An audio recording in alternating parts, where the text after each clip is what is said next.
Hindi na po nakatiis si Congresswoman Janet Garin, nagsalita na mga kababayan sa naging pahayag ni Atty. Glenn Chong. Ito siya mga kababayan na na-publish sa Abante. Sabi dyan, Garin dismayado kay Chong sa sinabing sasampalin si First Lady Lisa. Sobra naman talaga po yung mga pananalita ni Atty.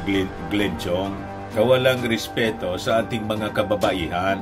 Pero ang pinagtataka ko, mga kababayan, yung ating mga militant women. Nagbabagang mga balita at pagtalakay sa mga isyu na lipunan. Bulsa, opinyon, banat at paglalantad sa katotohanan. Bulsa, what you see is what you get. You decide. Organization, tahimik po. Dati, pag may mga ganitong pag-disrespect sa rights ng ating mga kababaihan, maingay agad yung mga militant organizations natin.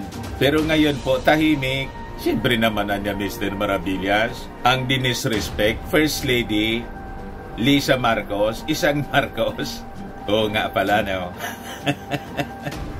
Pag isang Marcos po, pwedeng i-disrespect. Yan ang malungkot na katotohanan mga kababayan dito sa ating bansa. Talagang double standard. Bias lagi pag Marcos.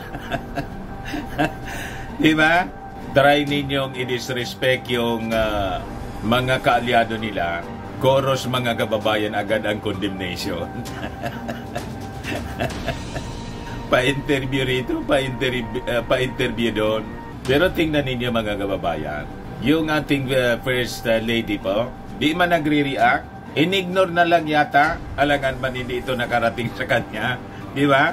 At yung ating Pangulong Bongbong Marcos, ayaw patulan po ang ganitong uri ng mga klase ng tao po. Ayaw nilang bumaba sa level nitong mga minions po ni Maudigs at ni Pacquiao. But anyway, sabi po dito ni Garin, kung mirong criticism niya sa gobyerno, pwede namang i-lay down. Pero kung ang mga usapan parang sampalan, it brings down the dignity of women. Whether anya it's the First Lady or not, babae yun eh. So, medyo hindi lang nga talaga maganda tingnan sa publiko. Sabi po ni Iloilo Representative Janet Garin, in reaction po doon sa pambabastos mga kababayan sa ating First Lady Lisa Marcos ni Atty. Glenn Chong, na turingan pang attorney. Dapat niya siguro Mr. Maravillas i-disbar itong si Atty. Glenn Chong, unbecoming of a professional or a lawyer. Dapat siguro pag-aralan kung may na-violate po na oath itong si Atty. Glenn Chong, kasi matindi po itong mga binitawang pananalita sa isang babae ni Atty. Glenn Chong na gusto niyang saktan. At hindi ordinaryong babae ang kanyang dinisrespect, kundi First Lady ng Pilipinas.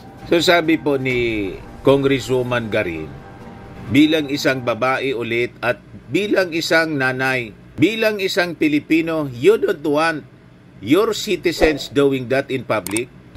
Pero yung mga katagang yon, it does not only bring down the dignity of women, it also brings down the dignity of Filipino professionals. Dagdag pa nito.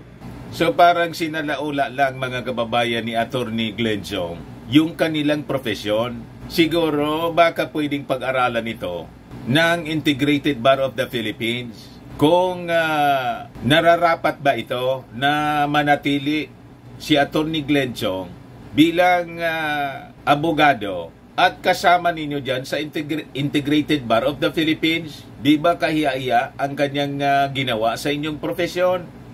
Ginawa ni Chong ang kanyang pahayag sa isang prayer rally para suportahan si Pastor Apollo Quiboloy at ang Sunshine Media Network International SMNI na naging isang anti-Marcos rally.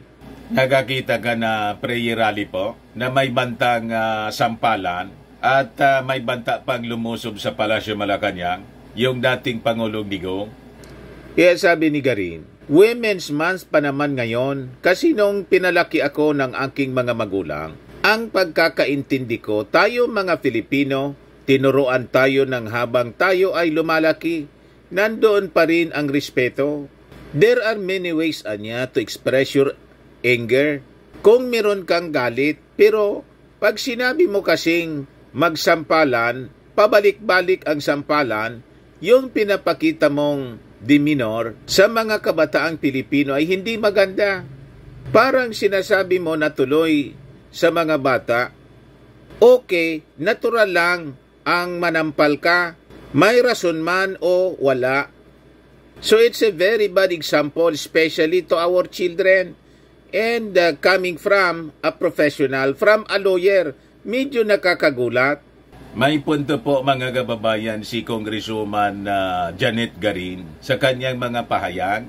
Kaya siguro kailangang i-review natin yung lawyer's oath. Ni-research ko po, parang may pananagutan nga mga kababayan sa batas. Itong si Atty. Glenn Chong. Ito sabi dito sa revised lawyer's oath. Ni-research ko po, sabi diyan, I do solemnly swear that I accept the honor, privilege, duty, and responsibility of practicing law in the Philippines as an officer of the court in the interest of our people. I declare fealty to the Constitution of the Republic of the Philippines. In so doing, I shall work towards promoting the rule of law in a regime of truth, justice, freedom, love, equality, and peace. Doon pa lang sa talatang yun mga kababayan, sa linyang yon, may nakikita na tayong violation. Yung manampal ka po, magbanta kang manampal, walang rule of law doon po. You are promoting violence against women. You are threatening harm against the First Lady of the Republic of the Philippines na hindi ka man inaano. Nasaan ang hustisya? Ayan doon, sabi dyan, justice, promoting justice, freedom, love. Nasaan ang pagmamahal sa ganong uri, mga kababayan, ng mga pamamahayag, equality and peace. Gross violation, mga kababayan, yung ginawa niya, ni Atty. Glenn Chong sa kanyang lawyer's oath mismo. Napakalinaw po, binabasa natin ngayon. Yan po. Promoting the rule of law in a regime of truth, justice, freedom, love, equality, and peace. Ano pang sinasabi rito? I shall conscientiously and courageously work for justice as well as safeguard the rights and meaningful freedoms of all persons, identities, and communities. O diba? Clear violation po yung ginawa ni Atty. Glenn Chong sa kanyang banta na pag nagkita niya kami, kung nandito sa anya siya. Sinabi ko niya doon sa unang pre-rally sa Cebu. Tapos inulit niya doon, mga kababayan, sa liwasang Bonifacio. Sasampaling ko niya siya back to back. Hiyawan yung mga taga-Fentanyl Kingdom. Approve nila, mga kababayan. Kung hindi may mga saltik yung mga taong nandoon, mga kababayan, anong tawag ninyo po? Sabi diyan, I shall ensure greater and equitable access to justice.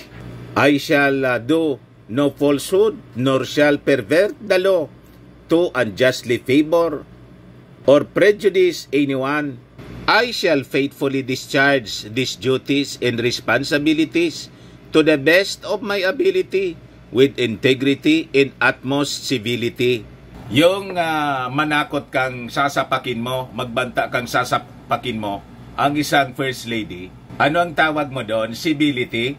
May ganun bang civility, mga kababayan? Gawain yun yung mga uncivilized people po? I impose upon myself without mental reservation nor purpose of evasion. So help me God. Riyan po, malinaw. Revised lawyer's oath. So ano kayo, mga taga IBP, Integrated Bar of the Philippines? Sinalaula po ng member ninyo ang mismong lawyer's oath ninyo. Ano plano po ninyo, mga taga IBP? Mananahimik lang ba kayo? hahayaan ninyo ng isang member ninyo binabastos mismo ang inyong sariling profesyon? Payag kayo po sa ganon? Ayan man lang po mga kababayan ng ating short video ngayon. Ako po si Dante Maravillas. Bye-bye po. God bless.